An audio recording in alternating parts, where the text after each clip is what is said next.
Hubungan Cina dan Jepang kembali memanas dalam beberapa hari belakangan. Terbaru, Cina mengirim kapal penjaga pantai ke perairan sengketa di Kepulauan Senkaku pada Minggu 16 November 2025. Cina sebelumnya juga mengeluarkan imbauan kepada warganya untuk tidak melakukan perjalanan ke Jepang. Situasi semakin panas hingga Cina memperingatkan Jepang agar tidak bermain api, khususnya terkait masalah Taiwan. Lantas apa sebenarnya pemicu ketegangan antara Cina dan Jepang? Ketegangan antara Cina dan Jepang meningkat buntut pidato Perdana Menteri Sanae Takaichi di Parlemen Jepang pada 7 November 2025 lalu. Saat itu, Takaichi menyatakan bahwa Jepang akan mengerahkan pasukan bela diri atau JSDF ke Taiwan apabila Cina menyerang Taiwan.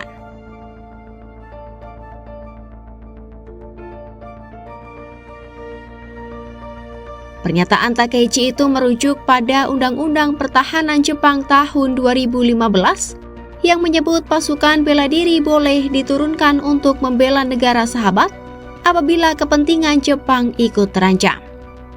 Namun, komentar Takaichi tersebut memicu reaksi keras di Cina dan sebagian politisi senior Jepang. Sebab sangat jarang pemimpin aktif Jepang yang berpendapat soal Taiwan secara terbuka. Pidato Takaichi itu disebut bertentangan dengan prinsip ambiguitas strategis yang selama ini diterapkan Jepang terhadap Taiwan. Pernyataan Takaichi itu pun membuat Cina meradang.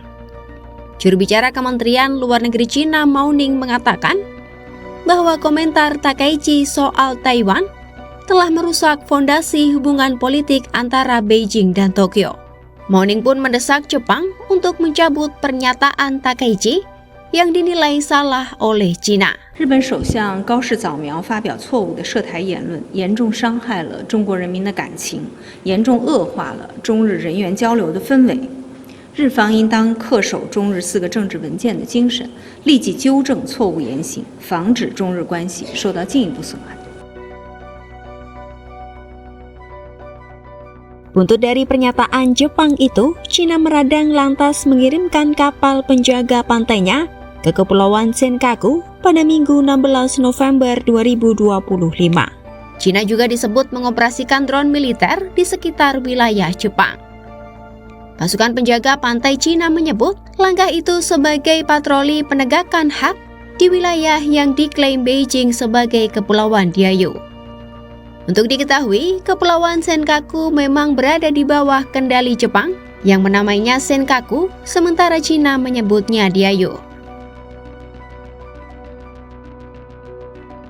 Tak berhenti sampai di situ, Cina juga mengeluarkan peringatan kepada warganya untuk tidak melakukan perjalanan ke Jepang. Menurut pemberitahuan tersebut, warga Cina yang saat ini berada di Jepang disarankan untuk memantau dengan cermat situasi keamanan setempat.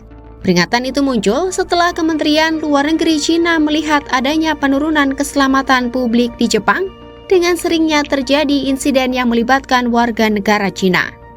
Tak hanya larangan bepergian, sejumlah maskapai Cina bahkan beramai-ramai menawarkan pembatalan atau penjadwalan ulang penerbangan ke Jepang.